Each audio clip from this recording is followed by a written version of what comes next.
Hello everyone and welcome to a new video on the channel. Today's video is going to be my weekly watches of my physical collection video for the week. We've got quite a few this week. 1, 2, 3, 4, 5, 6, 7 this week. So effectively one every day.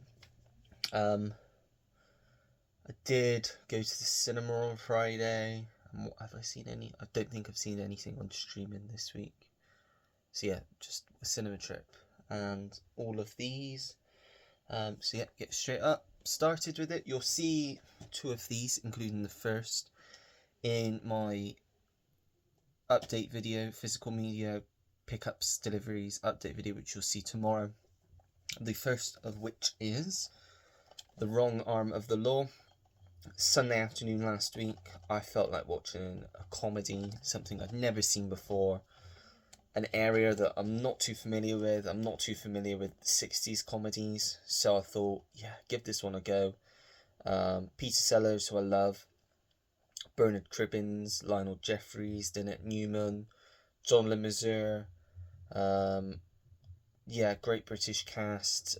Basically about a gang leader played by Peter Sellers who teams up with another gang leader played by Bernard Cribbins and the police to try and track down these Australian criminals who are disguising themselves as policemen and robbing people under the guise of being policemen. And so they're all obviously up in arms because they're taking stuff that should be their jobs. So yeah, it's quite funny, quite comical. If you know Peter Sellers, then you can kind of expect what it's going to be like. But it's a really decent British comedy, sort of along the lines of like your Carry On films, that sort of thing. So if you're into those sorts of things, then yeah, I definitely recommend this one. I'm starting to really love the vintage classics line. Definitely going to start buying more on there because I've had so many fantastic recommendations as well. So, and this was one of them, and well worth the watch. And then this one's one of my granddad's favourite films, actually, and I've heard John Wick 4, the last John Wick film, took a lot of inspiration from this, and now after watching this I can see what that meant, and that is The Warriors, which is a Walter Hill film. This is the director's cut, so I think it's the only way in the UK you can see this on Blu-ray, the director's cut, but it's a fantastic film, and I see what I mean, because it's about a gang, the Warriors, who were framed for something, basically, that they didn't do, and all these rival gangs are basically trying to catch and kill them. I think there's a bounty or something, and you got the girl on the radio similar to John Wick who's like doing like the play-by-play and putting music on, and yeah, they basically got to get from one end of New York to the other end, which is their territory, by sunlight, I suppose, because it's during the night, and it's about the characters and the different gangs they meet along the way.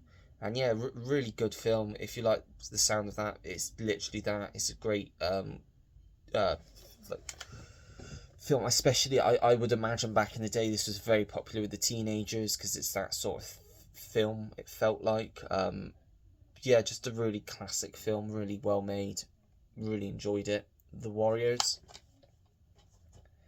And then next up, one that was in a few weeks ago in the weekly watches, and that's Into the Wild, based on the true story of Christopher McCandless, who went by Alexander Supertramp.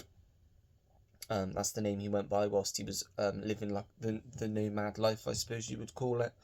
It's based on his true story of his life on the road, where the people he meets along the way that kind of help shape him, who he is. Yeah, just a really good film. Very sad story. I won't tell you what happens. I'd say watch it for yourself. But got a fantastic cast. Sean Penn directed this as well, and wrote the screenplay, it says. But you've obviously got Emile Hirsch playing Christopher. You've got William Hurt, Marcia Gay Harden play his parents, and then Vince Vaughn, Catherine Keener, Hal Holbrook play characters that he meets along the way. And yeah, just a really good. If you like Nomadland, then you might like this. If you like your true stories, you'll definitely dig this. I really dug it. I thought it was a really beautifully shot film, really beautiful story as well. As I said, quite tragic, but yeah, well worth the watch. So I think Ash recommended that to me, so thank you, Ash. Weeks and weeks ago now. but I did finally get around to watching it. So thanks for the recommendation. That was a great watch. And then this was the I've spoken about this because this was the watch pile pick of the week, and that was Maverick. Who chose Maverick? I'm not gonna try and remember who chose it. So someone chose Maverick, and I watched it, and I thought it was a great film. I won't obviously go too much into it because I did talk quite in length about it on my watch pile episode, but I thoroughly enjoyed it. Thought it was great comedy western. The score by Randy Newman, instantly you can tell that it was Randy Newman, and it really fits the tone of the film. His score shot beautifully, and I did forget to mention on my watch pile episode, there was a great sort of call out, shout back to the Lethal Weapon films near the start in the bank robbery. If you've seen it, you'll know exactly what I'm talking about. It's just a tongue-in-cheek bit. It made me giggle. Mel Gibson, Jodie Foster, James Garner, all are excellent in this. You've got James Coburn in this, who's great. Graham Greene, Alfred Molina, they're all fantastic in this. Play each of their parts really well. Didn't bore me a bit. Absolutely loved it. Richard Donner film. Excellent director in my opinion. He gave us some great films, including this one. So yeah, that is Maverick. 3 left. This one was also chosen by both, I think, Stuart and Roy in my last Watch Pile episode, so I had to give it a watch.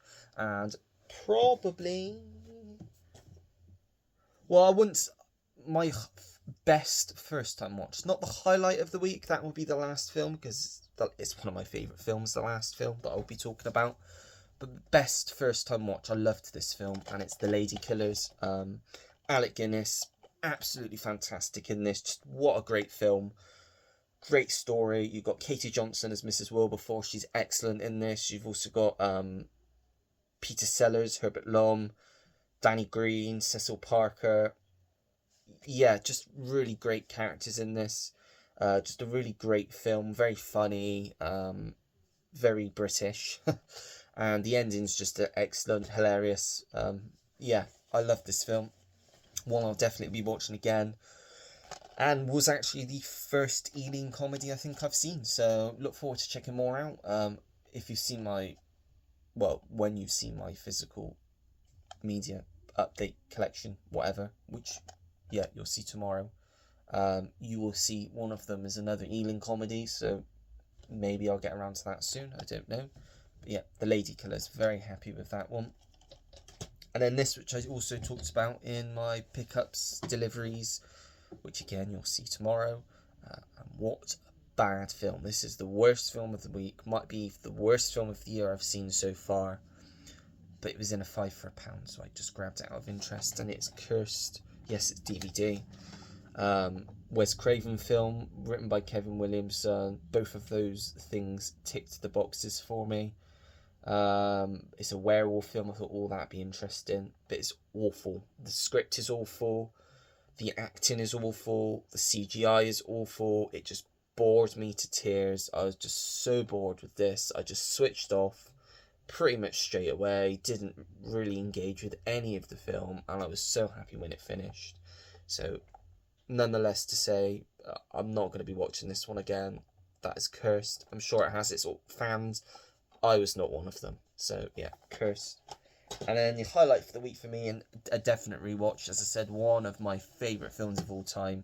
I had to balance Cursed out with something that I knew I was going to love, and I love it every time. I could watch this every day. I just love this film. It's Pulp Fiction, definitely in my top 50 of all time.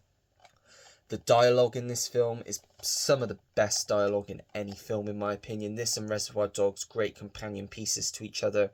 Both have fantastic dialogue. The characters are what makes this film, just the storylines. I mean, it's more of a dialogue heavy film, and it's more about the characters and the music in it, and Tarantino's masterpiece, in my opinion, my absolute favourite of his films.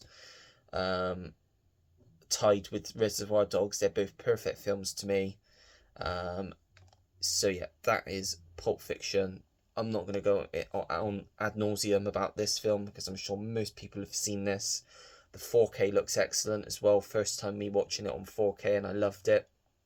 Yeah, as I say, never gets old. One I could watch every day, and I just love Pulp Fiction. And those were the weekly watches. Just over 10 minutes. That's quite good, isn't it, really?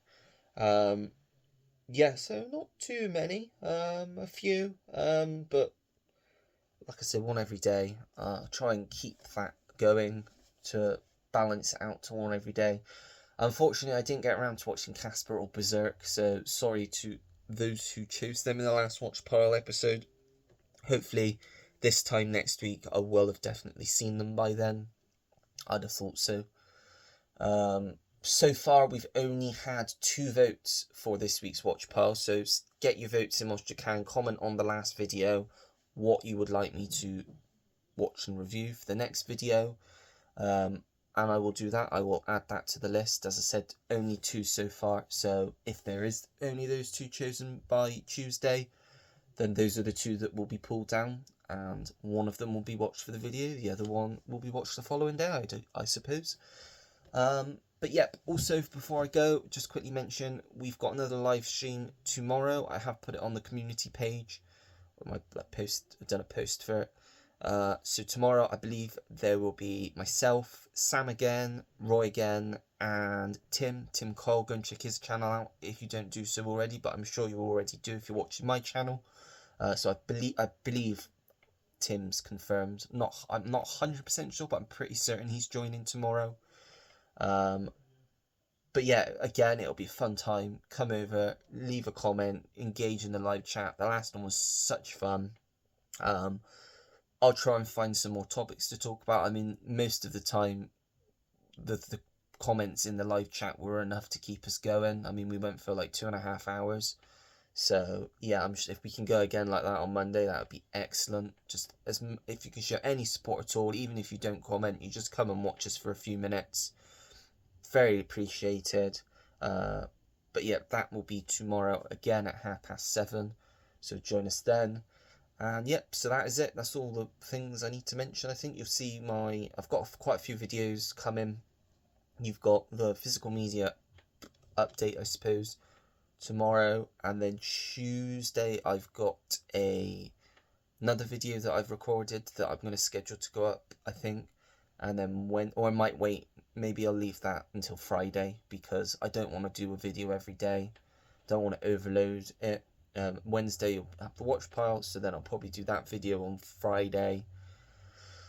And then yeah, back to normal again, unless I've got any extra videos. But yeah, that is it for now. So if you like the video, make sure to give it a thumbs up. Subscribe if you want to see more videos like this. Turn your notification bell on so you know when I have a new video uploaded to the channel. Comment down below anything and everything. As you know, I always appreciate it when anyone takes the time to leave me a comment, and I will always get back to you.